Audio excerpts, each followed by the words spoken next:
Bonsoir à tous. Merci d'être de nouveau avec nous ce soir pour une nouvelle conférence, hein, comme tous les premiers vendredis du mois, hein, sur le sujet de la famille, de l'éducation, des enfants, hein, dans le cadre du projet SOS Famille, coordonné par notre sœur Claudia Verdine, qui est avec nous ce soir. Et aussi, donc, nous aurons une conférence, comme vous avez vu sur l'affiche, sur le thème les vices, quelles sont les conséquences physiques, sociales, familiales et spirituelles, qui sera donnée par notre sœur qui est là aussi, Adriana Pfeiffer, qui est avec nous depuis le Brésil. Voilà. Bonsoir Claudia, boa noite Claudia. Boa noite, Charles, boa tarde, Adriana. Boa tarde, boa noite. Sejam todos bem-vindos a mais um encontro do projeto SOS Famille. Soyez tous les bienvenus à une nouvelle rencontre du projet SOS Famille. Alors, sans plus tarder, je vais demander à notre sœur Claudia de faire la présentation de la conférencière de ce soir. Claudia, se você puder fazer a apresentação de Adriana, por favor.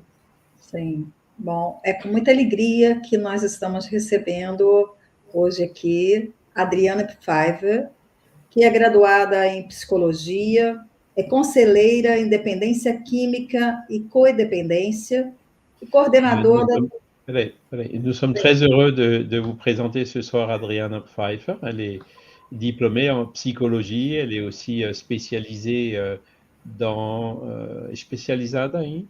É conselheira em dependência química e codependência.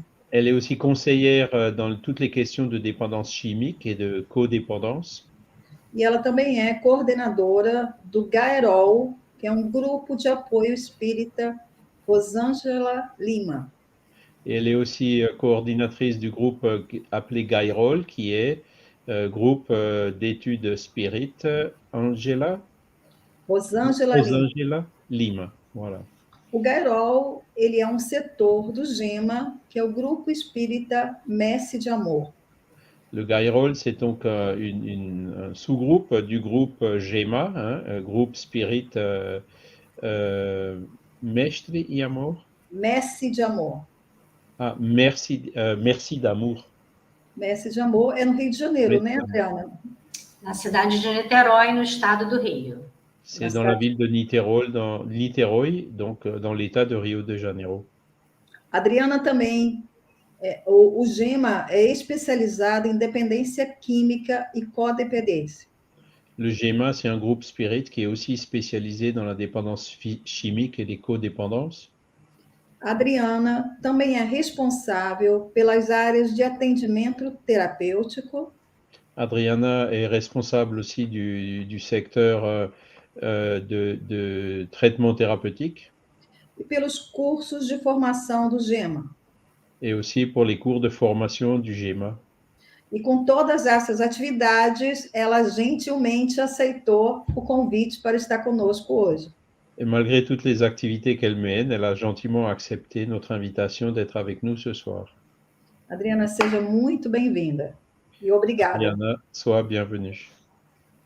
Muito obrigada pela oportunidade de estarmos usando a tecnologia para levar os nossos estudos para bem distante do Brasil. Obrigada a vocês pela oportunidade. Merci beaucoup pour cette opportunité de pouvoir utiliser toute cette technologie pour qu'on puisse, même depuis le Brésil, diffuser toutes ces informations. Adriana, é com você agora.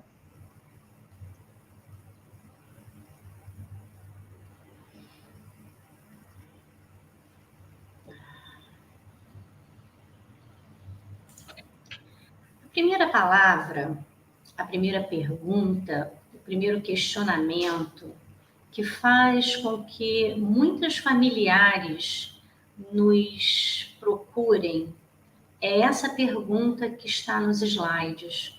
Por que as pessoas usam drogas?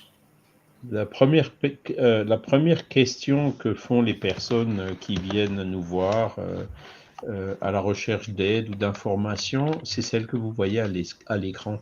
pourquoi les personnes se droguent.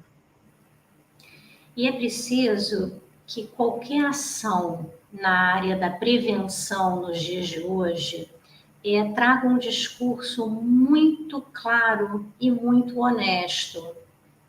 Et donc, il est très important quand on veut faire la prévention, d'avoir un discours très clair et très honnête.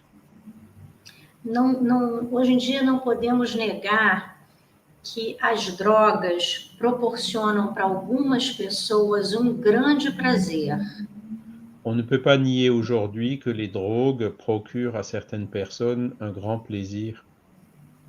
E, além disso, fazem com que incômodos muito desagradáveis, eles desapareçam ou, minimamente, se tornem mais suportáveis. Ou seja, no uso de drogas, as pessoas encontram um casamento de prazer e fuga. Et donc, en même temps, il y a un mécanisme où on voit un peu moins ces personnes à ce moment-là, hein. Et donc, c'est-à-dire que dans l'utilisation des drogues, il y a une combinaison entre le plaisir et un mécanisme de fuite. A questão do prazer é mais fácil de se entender, mas a fuga sempre causa algum estranhamento. Donc, pour le plaisir, on peut comprendre facilement, mais le mécanisme de fuite, on peut s'en étonner un peu. E aí nós buscamos em Joana de Ângeles responder essa pergunta: por que alguns de nós fugimos?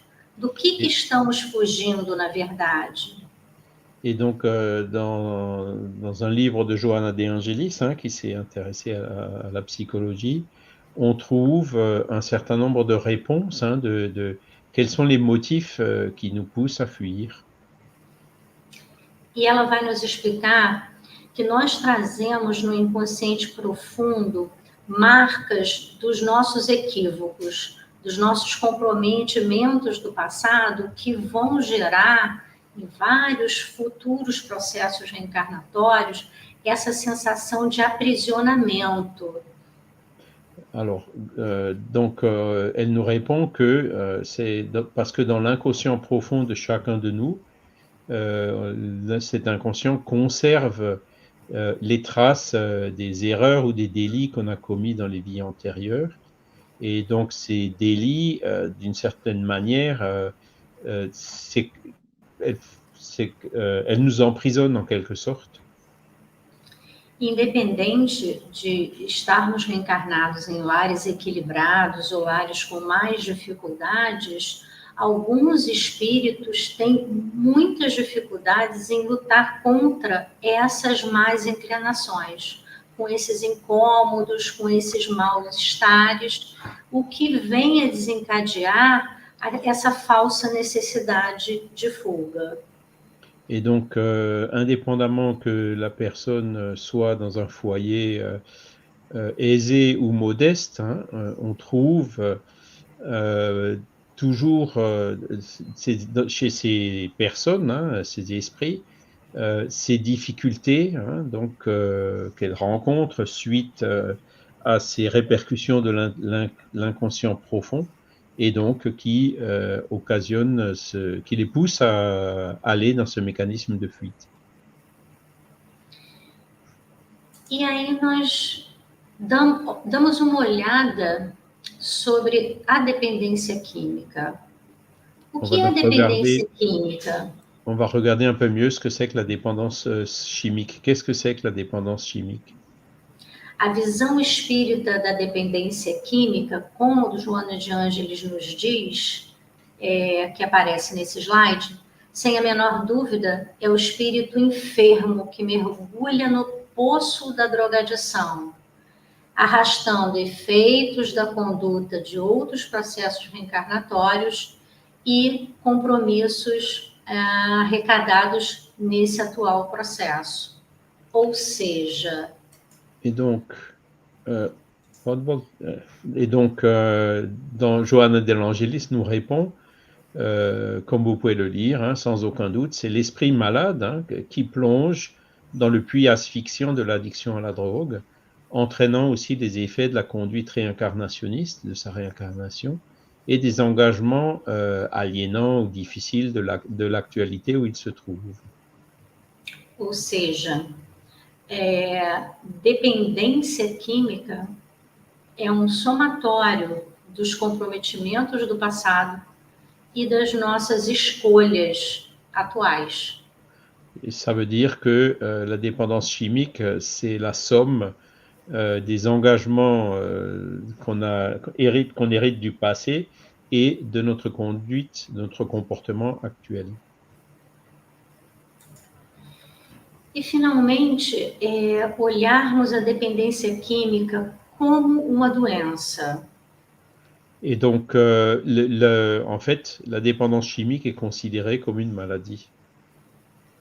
Dos objetivos principais dos nossos estudos é que a casa espírita, ou qualquer núcleo de acolhimento ao próximo, esteja consciente de que a dependência química é uma doença. Et donc, c'est important dans tous les personnes, les groupes qui travaillent justement pour aider ceux qui ont une dépendance chimique, d'être conscients qu'en fait, c'est une maladie. Isso porque esse conceito, né, dependência química como uma doença, não é conceito muito facilmente internalizado pela maioria de nós. Et donc, ce concept, hein, de considérer la dépendance chimique comme une maladie, c'est pas un concept qu'on a vraiment intégré en nous. Mas essa é a única forma de nós produzirmos, de nós oferecermos atendimento eficaz a quem nos busca portando essa doença, ou seja, recursos da doutrina espírita somados aos recursos técnicos. Et donc, c'est le seul moyen pour qu'on puisse vraiment proposer un traitement adéquat, ce qui veut dire, selon la vision spirite, un traitement spirituel et aussi le traitement allopathique normal. E para nos ajudar a compreender pouco mais essa questão da dependência química ser uma doença, nós recorremos tanto à ciência da Terra quanto à ciência do alto. Et donc, pour analyser la dépendance chimique sous sa forme de maladie, on cherche les ressources pour les analyser autant du point de vue de la science terrestre que du point de vue sur son aspect spirituel. E aí nós começamos olhando o que a Organização Mundial de Saúde nos diz sobre dependência química. Là, on voit ce que l'OMS, l'Organisation mondiale de la santé, nous dit sur la dépendance chimique. A dependência química está classificada entre os transtornos psiquiátricos, sendo considerada uma doença crônica, que pode ser tratada e controlada simultaneamente como doença e problema social. Et donc, qui nous dit que la dépendance chimique est classée parmi les troubles psychiatriques et est considérée une maladie chronique qui peut être traitée et contrôlée simultanément comme une maladie et comme un problème social. E aí nós temos a oportunidade de, através dessa fala da Organização Mundial de Saúde, constatarmos que não apenas é uma doença, mas uma doença crônica. Et donc, par là, on peut constater que non seulement c'est une maladie, mais c'est en plus une maladie chronique. Ou seja, uma vez instalada, nesse processo reencarnatório, é uma doença incurável, porém tratável. C'est-à-dire qu'une fois installée cette maladie dans notre incarnation présente, cette maladie, on ne peut pas la guérir. Par contre, il existe des traitements. E buscamos Joana como fonte confiável da ciência do alto ela nos diz que a drogadição constitui, na atualidade, um dos mais graves problemas de saúde mental e orgânica. Então, nos mostra também Joana de Ângeles, psicóloga por excelência do Plano Maior, que a dépendance química, sim, é uma doença. Et donc Johanna de Angelis, hein, qui nous apporte ces éléments de la science spirituelle ou de l'au-delà, elle nous dit que l'addiction aux drogues constitue actuellement un problème de santé mentale et organique parmi les plus graves, hein, face à ces substances toxiques qui exercent sur le système nerveux une prédominance perturbatrice. E uma próxima questão, uma pergunta que frequentemente nos é feita, porque causa muitos incômodos, muitas dúvidas, é como saber se um familiar, uma pessoa do meu convívio, uma pessoa amada, é dependente químico. Et une des questions fondamentales, c'est liée à ce sujet, c'est comment est-ce qu'on peut savoir ou détecter quels sont les critères pour diagnostiquer si une personne ou un proche est sous dépendance chimique. Um diagnóstico de dependência química, ele só pode ser estabelecido se 3 ou mais critérios destes que aparecem no slide tiverem sido apresentados pelo indivíduo num período de 12 meses, um ano. Et donc, le diagnostic de la dépendance chimique d'un individu peut être établi s'il y a au moins 3, hein, c'est-à-dire 3 ou plus de ces items qui sont listés que cette personne présente sur une durée de 12 mois, c'est-à-dire 1 an. E esses critérios precisam ser avaliados por técnico no assunto. Et ces critères, ils doivent être évalués par une personne qui est spécialisée dans le domaine. Porque muitas pessoas nos questionam como assim, o meu familiar ou meu conhecido usa determinadas substâncias algumas vezes na semana, ou usa a substância em determinada quantidade. Parce que souvent les personnes viennent en nous disant, le membre de ma famille, il utilise de la drogue, par exemple, une fois par semaine ou dans une quantité donnée. Porém, nem frequência, nem quantidade são critérios utilizados pela Organização Mundial de Saúde para estabelecer se o indivíduo é portador da dependência química ou não. Alors qu'on voit très bien ici que ni la quantité ni la fréquence ne font partie de ces 7 critères établis par l'Organisation mondiale de la santé. Então, é preciso que durante algumas entrevistas a pessoa especializada no assunto observe a compulsão para o consumo da substância. Et donc, il faut que le technicien spécialisé, comme on l'a dit, lorsqu'il reçoit la personne en consultation, il faut qu'il évalue chacun de ces critères. Par exemple, la compulsion, hein, pour prendre la substance. A perda do controle, né, dificuldades de controlar o início do uso, o momento, o término, os níveis de consumo. Les pertes de contrôle, donc autant pour le début de la prise ou la fin de la prise ou les niveaux de consommation. A crise de abstinência, que se compõe por uma série de sintomas que se apresentam na ausência da droga. Les crises de l'abstinence, hein, et tous les symptômes qui sont associés à cause de l'absence de la drogue. A evolução da tolerância, que são necessidades de doses maiores, doses crescentes, para alcançar efeitos que antes eram atingidos com doses menores. Donc le niveau de tolérance qui augmente, hein, où il faut toujours des doses plus fortes pour atteindre Le résultat, le même résultat qui avant été atteint avec des doses plus faibles. A negligência das atividades que usualmente eram praticadas, abandono das coisas das coisas que se interessava, de estudo, de trabalho, em favor do uso da droga. La négligence des activités, hein, donc qu'il réalisait, que la personne réalisait, par exemple l'abandon des hobbies ou la négligence vis-à-vis du travail.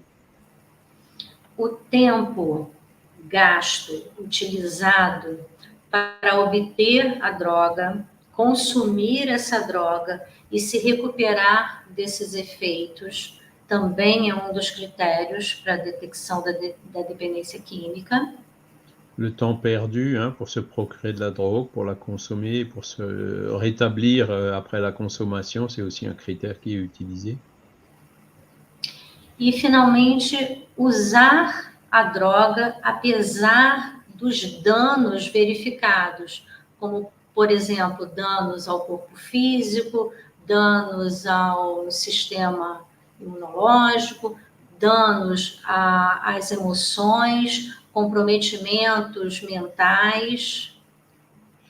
Et aussi, donc, la poursuite de l'utilisation malgré des préjudices qui sont déjà observés sur le corps physique, hein, les dommages au niveau de la santé mentale, au niveau de l'immunité. Alors, j'en cité deux autres, mais malheureusement, je les ai perdus. Você falou 4, eu peguei imunidade e problemas mentais. Quais foram os dois outros que você citou? Os problemas emocionais e problemas no próprio corpo físico. Voilà, les problèmes émotionnels et puis les problèmes, maladies du corps physique. Merci. E para que a gente possa entender um pouco melhor por que é tão necessário casarmos os recursos da doutrina espírita com o tratamento técnico, nós trazemos as características da dependência química. Et pour illustrer mieux les bénéfices qu'on obtient en associant le traitement préconisé par la philosophie spirite et les traitements allopathiques traditionnels, on va examiner maintenant les caractéristiques de cette maladie de dépendance chimique. A dependência química é uma doença multifária, ou seja, não conseguimos isolar apenas um motivo. Aquilo que é o principal causador da dependência química. São vários motivos. Donc la première caractéristique, c'est que la dépendance chimique est multiforme, hein, et qu'il n'est pas possible d'isoler un seul aspect des relations du toxicomane et de dire ça c'est la cause principale. Hein. Non, la dépendance se développe par une série d'aspects, de facteurs qui sont combinés. A dependência química, ela se desenvolve, na verdade, através de um somatório. Uma série de aspectos que vão se somando para que ela se estabeleça. Aspectos sociais, emocionais, genéticos, ambientais, enfim. Et donc, la dépendance chimique, découle d'une somme d'aspects, de facteurs, hein, qui sont les aspects sociaux, les aspects génétiques, les aspects émotionnels, spirituels ou du milieu ambiant. Ainda assim, apesar do somatório desses aspectos todos contribuírem, nós podemos dizer que o grande causador da instalação da doença dependência química é o aspecto espiritual. Et malgré cet aspect multiforme, hein, on peut quand même affirmer que un des facteurs principaux de la dépendance chimique, c'est le facteur spirituel. Isso porque nós vimos anteriormente, né, nos slides anteriores, que A doença dependência química é um somatório. Nós trazemos comprometimentos de outros processos reencarnatórios e juntamos com as nossas escolhas da vida atual.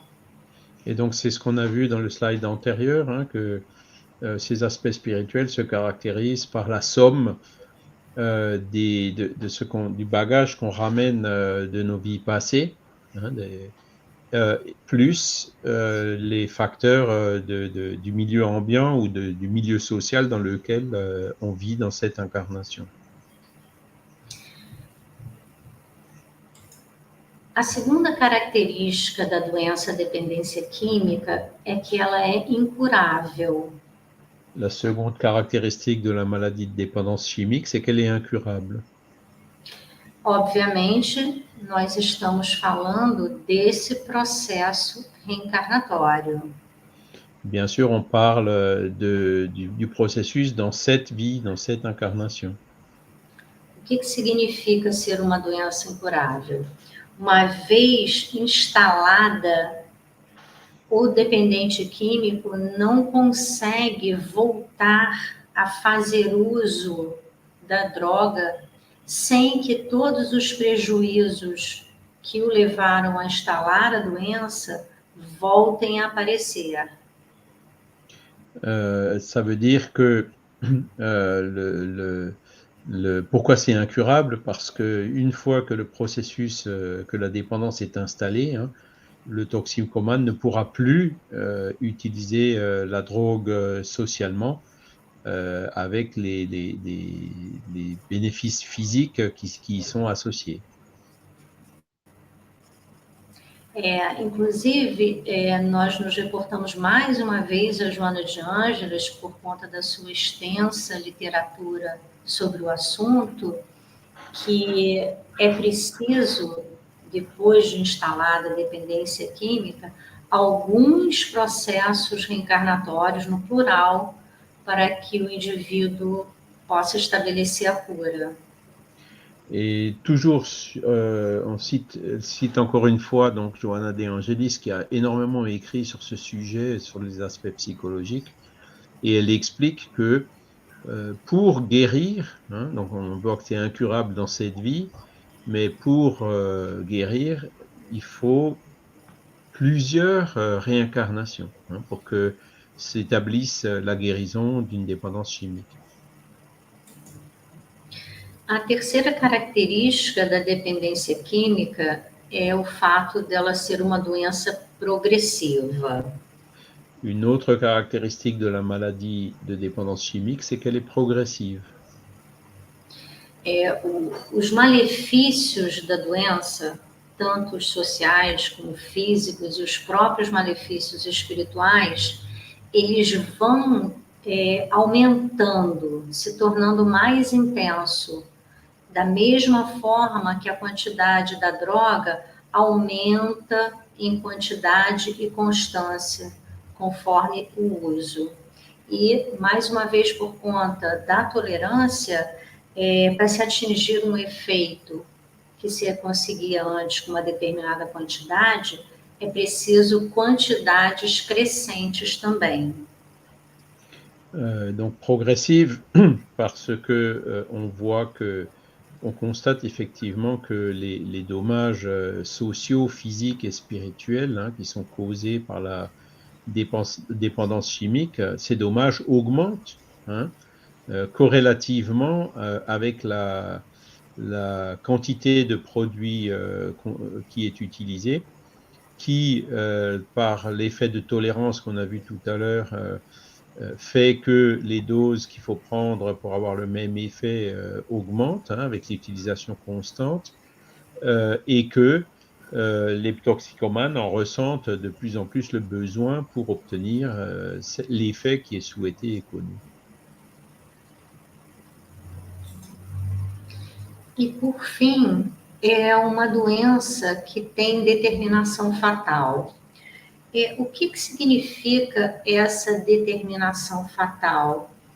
É que o indivíduo portador da dependência química se não busca o tratamento, apesar de todos os indícios,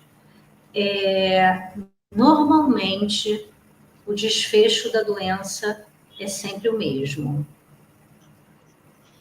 Et donc, une autre caractéristique de cette maladie de dépendance chimique, c'est qu'elle a une détermination, une issue qui est fatale, hein, parce que les consommateurs qui persistent à consommer la drogue malgré tous les signes de dépendance, malgré les avertissements, finissent en fait toujours de la même manière.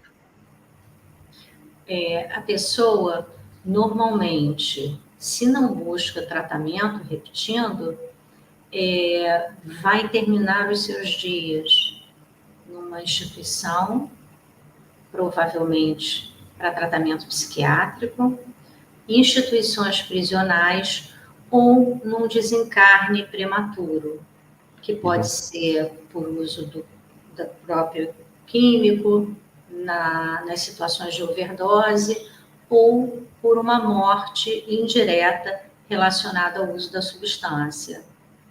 Et donc les individus qui, en dépendance, qui ne recherchent pas, qui ne se traitent pas, finissent très souvent soit internés dans des hôpitaux psychiatriques, soit en prison, soit en mourant de façon prématurée, soit par la mort causée, soit par une overdose, par exemple, ou indirectement à cause des effets de la drogue.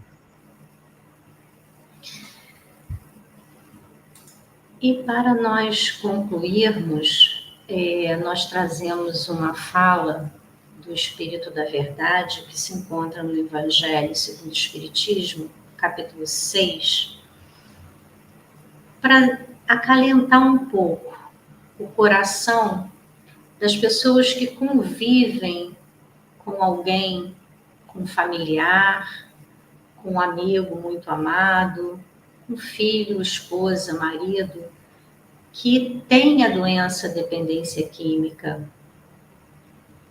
Et donc, en conclusion, elle va citer une phrase de l'Esprit de Vérité qui a été publiée dans l'Évangile selon le Spiritisme, chapitre 6, justement pour redonner quand même de l'espoir à toutes ces personnes qui sont proches, hein, ou qui ont un proche qui est sous dépendance chimique. E nós trazemos essa fala onde o Espírito da Verdade diz que o sentimento do dever cumprido vos dará repouso ao espírito e resignação. O coração bate então melhor, a alma se serena e o corpo se forra aos desfalecimentos. Porque, normalmente, as pessoas que convivem com o dependente químico acabam por se culpar severamente. E nós sabemos que os responsáveis pelas nossas escolhas somos apenas nós mesmos. Então... Et donc, l'Esprit de Vérité nous dit que le sentiment du devoir accompli vous donnera le repos de l'esprit et la résignation. Le cœur bat mieux, l'âme se calme et le corps n'a plus de défaillance. Et donc, ce message positif et encourageant, c'est justement pour aider les personnes qui ont des proches en dépendance chimique et qui souvent tombent dans un processus de culpabilisation.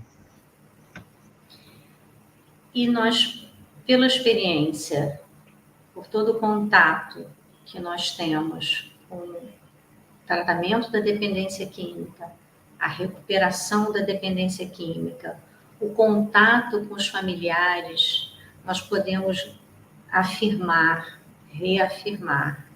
Se cada um de nós fez a sua parte, não há por que se culpar pela escolha daqueles que estão a caminho conosco. Et donc, juste pour terminer la traduction de la phrase d'avant, les circonstances de notre vie présente, souvent ce sont nous-mêmes qui les avons choisies avant de nous réincarner. Et donc, elle nous dit que c'est important d'être conscient de cela, donc quand on essaye de traiter, d'aider ces personnes, hein, ou voire même de les guérir si c'est possible. Agora me perdi, se pode repetir o final da frase anterior? Que se nós fizemos tudo que está ou esteve ao nosso alcance, Ah oui. não há por que não nos culparmos pela escolha daqueles que estão a caminho conosco. Et donc à partir de là, si on a fait tout ce qu'on a pu pour aider les personnes qui sont avec nous, eh ben, il y a pas de raison qu'on doive se culpabiliser malgré tous les soins qu'on y a apportés, de leur défaillance. E para terminar, gostaria de apresentar o livro editado pela equipe do Gaerol. Et donc, pour terminer, elle va nous présenter un livre qui a été écrit et élaboré par l'équipe du Gairol. Infelizmente, por hora, só temos o livro em português. Pour l'instant, malheureusement, il est qu'en portugais. O livro ele tem uma característica muito interessante. Cada um dos seus capítulos apresenta o relato de vida de um dependente químico desencarnado, relato esse, obviamente, recebido através da mediunidade, e um comentário técnico feito pela equipe do Gaerol em relação ao relato. Et donc ce livre, chaque chapitre, en fait, il contient d'abord un récit d'une personne qui a souffert de dépendance chimique dans sa vie et puis donc qui en est morte. Et associé à cela, une explication sur tous les aspects techniques qui ont été élaborés par l'équipe du Gairol pour justement qu'est-ce qu'on aurait pu faire ou qu'est-ce qu'on pourrait faire pour ce cas. Além disso, cada um dos capítulos tem uma mensagem de abertura e uma mensagem de encerramento do capítulo enviada pela nossa mentora espiritual, Rosângela Lima. Et donc chaque chapitre aussi commence par un message d'introduction et un message aussi et termine par un message de conclusion qui a été donné, transmis par l'esprit guide de ce travail qui est Rosângela Lima. Para além disso, ao final do livro, nós temos anexos que vão explicando os termos técnicos, as questões que esclarecem sobre o tratamento e a recuperação da dependência química. Et en plus de ça, donc à la fin du livre, il y a un lexique qui explique tous les mots associés donc à la dépendance chimique et aussi au traitement de la dépendance chimique. E no início do livro, nós apresentamos também como surgiu o Gaerol, o trabalho do Gaerol. Et au début du livre aussi, il y a une présentation qui explique comment a commencé ce travail du Gairol. É isso. Voilà. Obrigada, Donc, Charles. Obrigada, Cláudia. Terminamos com a imagem merci Claudia. De Jesus. Et elle termine donc avec l'image de Jésus. Merci beaucoup, Adriana, pour cette belle et excellente conférence qui nous éclaire sur tous ces sujets. Muito obrigado por essa bela, excelente conferência, que nos esclarece sobre esses assuntos, complexos. Eu que agradeço mais uma vez a oportunidade. C'est moi qui vous remercie une fois de plus pour cette occasion. Alors, nous avons eu pas mal de monde en direct, donc merci de nous avoir suivis. Tinha bastante pessoas conectadas, e tem os joinhas, et dans les commentaires, donc, pour l'instant, on n'a pas de questions. On a une personne qui s'est connectée depuis le Cameroun, donc voilà, Daniel Mbom, mais qui malheureusement a eu des difficultés à nous écouter, le son est muet, mais j'espère que Daniel du Cameroun, où les conditions sont un peu plus difficiles, pourra visionner donc cette conférence sur l'un des 3 canaux, hein, donc soit Facebook, puisque c'est par là qu'il s'est connecté, de la Fédération Spirit française, soit sur le canal YouTube de la Fédération Spirit française qui s'appelle Allan Kardec, soit le canal YouTube du mouvement Spirit francophone qui s'appelle Regard Spirit.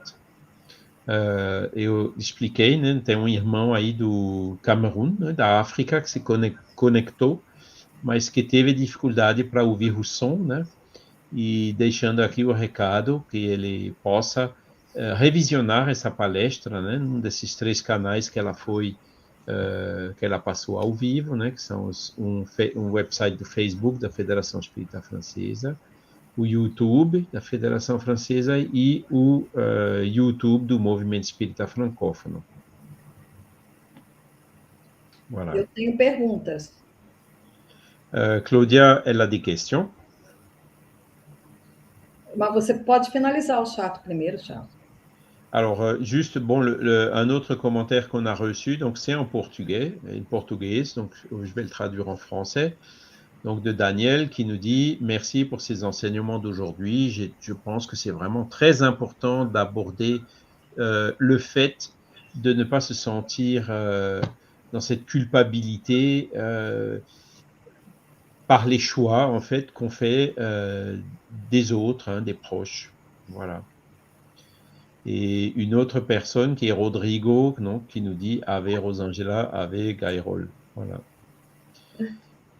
C'est ce qu'on a eu sur les commentaires. Vous avez encore le temps d'en faire, hein, donc n'hésitez pas. Ainda tem tempo para fazer comentários ou perguntas. E nesse intervalo, Cláudia, por favor. Vamos lá. Eu escrevi algumas perguntas enquanto a Adriana falava, mas primeiro eu queria agradecer pela aula. Foi uma verdadeira aula que nós tivemos sobre o tema. Claudia voudrait remercier d'abord Adriana pour ce véritable cours qu'elle nous a donné sur ce thème, et elle en a profité aussi pour écrire quelques questions. E a minha primeira pergunta, Adriana, eu queria que você falasse um pouquinho a respeito qual o papel da família na prevenção contra o uso de drogas. Et donc la première question que Claudia pose, c'est à Adriana, c'est quel est le rôle de la famille? Qu'est-ce que la famille peut faire pour prévenir l'utilisation de la drogue et donc des dépendances chimiques? Cláudia, quando nós falamos de prevenção, normalmente estamos falando de crianças e jovens, certo? Et quand on parle de prévention, donc on parle généralement d'enfants et de jeunes. E a dependência química, ela pode ser, vamos dizer assim, detida, ainda que esse espírito reencarnante traga as tendências. Eu acredito que tenha sido essa a sua pergunta. Sim. O que fazer para evitar? Cette dépendance, même si l'esprit s'est réincarné avec une prédisposition pour une dépendance chimique, cette dépendance peut quand même être retenue, peut quand même être amenuisée, hein, et donc la question va dans ce sens. Principalmente de duas formas, Cláudia. Valores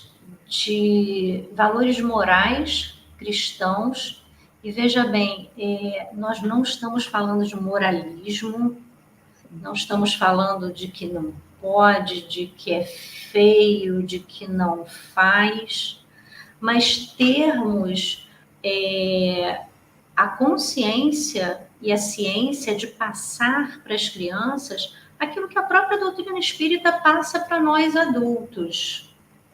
Donc c'est deux manières principalement, hein. La première, c'est essayer de donner des valeurs de cette morale universelle, ou la morale spirite, qu'on retrouve aussi dans les évangiles, hein, mais sans faire non plus de moralisation en disant que c'est pas beau, c'est moche, etc. Mais tout simplement leur repasser ces valeurs morales, hein, qui nous donnent un but dans la vie, qu'on trouve dans la philosophie spirit. Então, deixar muito claro para essas crianças e para esse jovem quais são as consequências do uso da droga.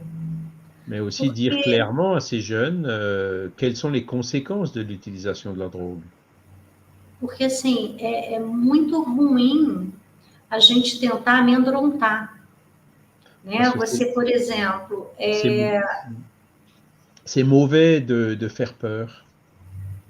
Você tentar dizer, olha, se você experimentar uma droga, vai acontecer isso aqui. E aí eu pinto um quadro de um dependente químico já disfuncional. De dire, par exemple, que si tu utilises la drogue, voilà ce qui va se passer. Et puis par là, vraiment parler du paroxysme, de tous les effets que subit un dépendant chimique à un stade avancé.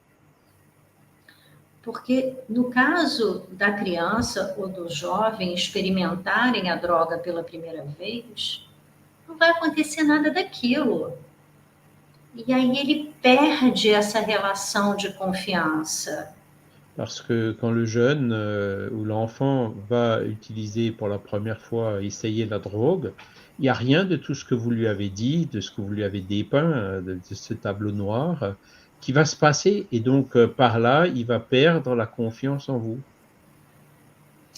E o segundo caminho é uma observação muito atenta dos comportamentos, do emocional desse jovem, dessa criança, das suas preferências, das suas reações. Et le deuxième moyen très important, c'est d'observer de façon attentive les tendances émotionnelles, les habitudes de cette personne, du jeune.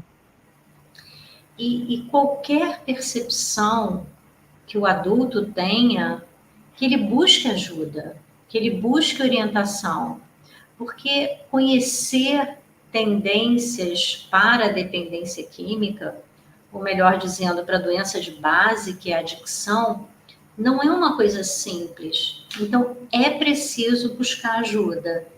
Et donc, l'étape suivante, c'est que dès que l'adulte détecte qu'il y a quelque chose qui est suspect ou qui ne va pas, c'est de chercher de l'aide, de faire appel de l'aide à des personnes qui sont spécialisées dans le domaine, parce que, comme on l'a expliqué, c'est pas toujours facile. Il faut vraiment que ce soit une personne spécialisée qui aide donc cet adulte à faire le diagnostic. Para você ter uma ideia um pouco mais nítida do que nós estamos falando, o nosso programa de evangelização da infância e da juventude é todo trabalhado os comportamentos. Nós não falamos de droga no programa de prevenção. Nós abordamos os comportamentos que podem vir a ser, no futuro, uma tendência à usar droga. Et donc, tout le travail qui est réalisé par son institution avec les enfants, hein, les activités spirites avec les enfants, est focalisé sur les comportements. Il ne parle pas directement de drogue, mais il parle donc de ces comportements qui sont liés justement à ce début de dépendance chimique. Muito bom. Obrigado, Merci. Adriana.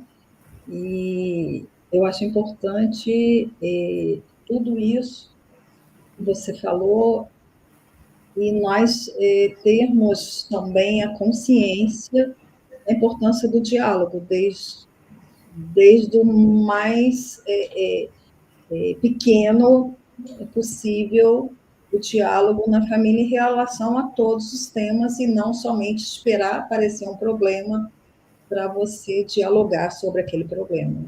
Et Claudia, donc, elle est tout à fait d'accord. Elle ajoute aussi que elle souligne aussi l'importance de toujours maintenir un dialogue avec les enfants, bien sûr, et les jeunes, même avant. Donc, il ne faut pas attendre que le problème arrive, que la dépendance s'installe pour commencer à dialoguer.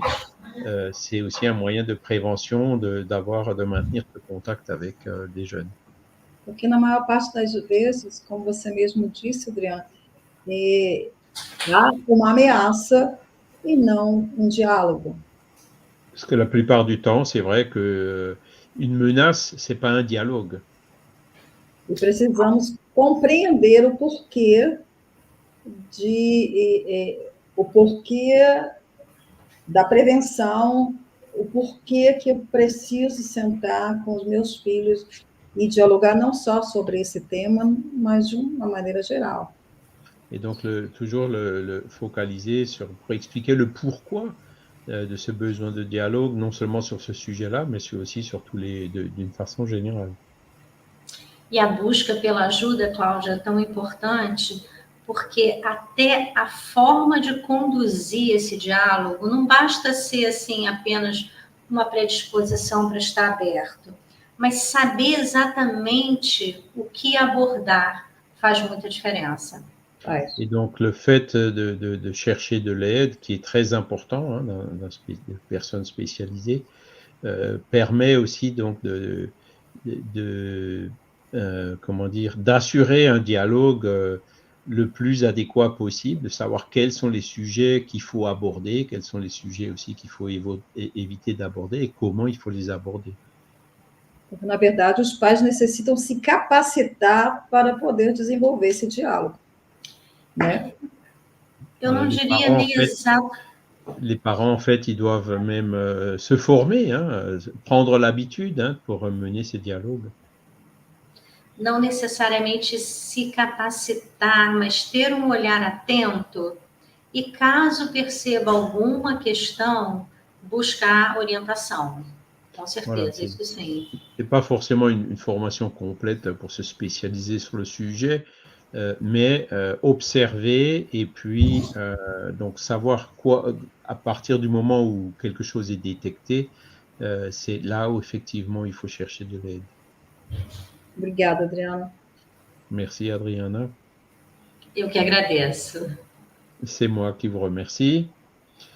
Nous, dans l'intervalle, on a reçu un commentaire supplémentaire de notre frère David. Hein.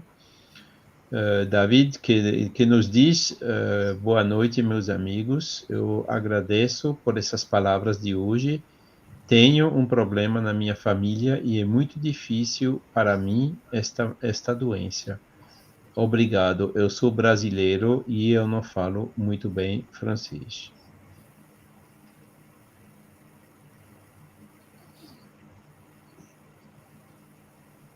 Voilà, merci David pour ce commentaire. Hein, surtout, vous pouvez toujours chercher, entrer en contact. J'espère que les conseils qu'on a pu vous donner aujourd'hui vous seront utiles, hein, notamment pour chercher de l'aide et aussi au niveau de la compréhension du phénomène.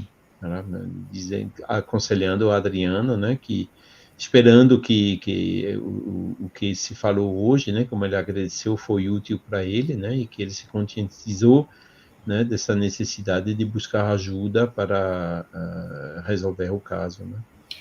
E nós disponibilizamos, podemos passar para a Cláudia o e-mail do Gairol e até o meu próprio telefone para algum contato via WhatsApp, para o que nós pudermos ajudar à distância, estamos absolutamente disponíveis. Et certo, donc, David? Adriana, elle met tout à fait à disposition donc l'email du Gairol, hein, où vous pouvez chercher de l'aide et même, elle dit, son téléphone personnel, donc elle se met à disposition pour aider David. Excelente. Se quiser colocar o e-mail do Gairol no chat, a gente pode colocar. Donc, si on va essayer de mettre le mail du Gairol sur la conversation.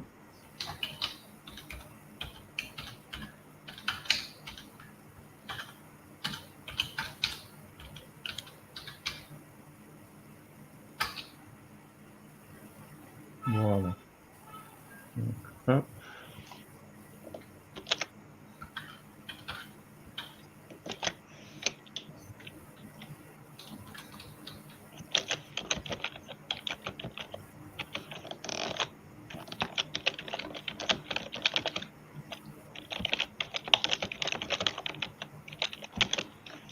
voilà. Donc, je vous ai mis l'email du Gairol que vous pouvez contacter donc, pour demander de l'aide. Voilà. Ótimo. Excelente. Ok, je regarde. Não tem outros comentários. Ainda estamos bastantes pessoas aqui acompanhando, né? Com mais joinhas ainda. Donc, il y a pas mal de personnes qui nous accompagnent, donc merci beaucoup. Et puis, il y a aussi des commentaires qui sont positifs, donc on vous remercie infiniment pour cela. A palavra final, le mot de la fin, Adriana? Que todas as pessoas que tiverem a oportunidade de acompanhar qualquer informação sobre dependência química, sobre recuperação da dependência química, por ter alguém na sua família ou entre os seus amados que sofram com essa questão, que possam estar abertos a compreender, a acolher, mas também a buscar uma ajuda técnica, que esse é o casamento perfeito. Et donc, le mot de la fin d'Adriana, c'est de dire que chaque personne qui doit faire face à ce genre de situation puisse marier à la fois les connaissances sur ce sujet, comment donc les détecter, les critères comme on l'a vu, et aussi donc la recherche d'une aide spécialisée, parce que c'est là où on trouve le mariage parfait pour y faire face au mieux, voilà, proposer des traitements et essayer de garder la situation sous contrôle. Obrigado, Adriana. Cláudia? Sim, eu também queria agradecer a Adriana pela disponibilidade, pelo carinho, e mais uma vez pela aula que nos deu, né, Charles, sobre esse tema tão importante, e dizer que eu vou procurar vocês, porque eu gostaria de maiores informações sobre a evangelização. Estamos à disposição. Et Claudia, donc, remercie encore une fois Adriana pour sa disponibilité, pour ce cours qu'elle nous a donné aussi. Et elle dit que elle va la contacter directement pour avoir plus d'informations sur le travail, les activités avec les enfants qu'elle a mentionnées. E eu também queria, Charles, agradecer e parabenizar a todos os companheiros do Gairol pelo lindo trabalho que eles realizam. Et elle souhaite aussi féliciter et remercier tous les travailleurs du Gairol pour ce très beau travail qu'ils réalisent.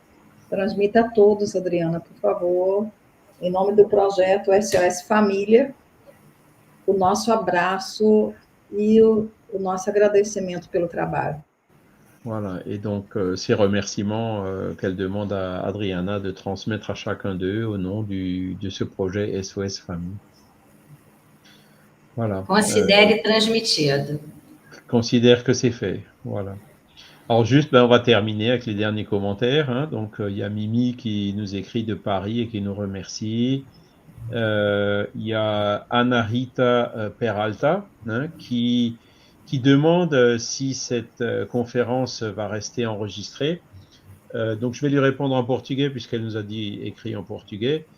Sim, Ana Rita, vai ficar gravada nos 3 canais, nesse canal que você está acompanhando aí, YouTube, vai ficar gravado e você poderá voltar e revisionar esta live. Voilà, donc je lui ai répondu que sur le canal où elle est en train de nous assister en ce moment, cette conférence restera enregistrée et qu'elle pourra la revisionner à volonté. Et on a aussi donc Giannina qui nous écrit et qui nous remercie beaucoup pour cette conférence. Giannina que também nos agradece muito por esta bela conferência. Et Ana Rita qui a compris aussi donc la réponse que je lui ai donnée. Ok, écoutez, donc merci à tous infiniment. je vais rapidement vous montrer la conférence qu'on aura début mars. Vou falar da conferência que a gente terá início de março, qui sera, alors, le temps que je... 1er de março. Voilà, alors là, je vais le faire un petit peu plus grand. Donc, ce sera le 1er mars 2024, le premier vendredi, une conférence qui sera donnée par Madame Samantha Di Pardo sur le sujet comment est-ce qu'on peut diriger nos émotions. Voilà. Donc, c'est toujours dans ce projet SOS Famille. Il y en aura encore une en avril, en mai, en juin, en juillet. En août, on s'arrêtera. Et puis, ça continuera encore septembre, octobre, novembre, décembre. Donc, sur ce beau programme coordonné par notre sœur Claudia Verdi. Voilà. Donc, si vous voulez être prévenu, abonnez-vous sur la chaîne sur laquelle vous assistez. Et puis, vous recevrez donc la notification lorsqu'on programmera la prochaine conférence et les suivantes. Voilà. Merci beaucoup à tous. Merci beaucoup. Obrigada. Excellente soirée à tous, excellente fin d'après-midi pour ceux qui sont au Brésil, et puis on vous dit à bientôt. Au revoir. Au revoir. Tchau.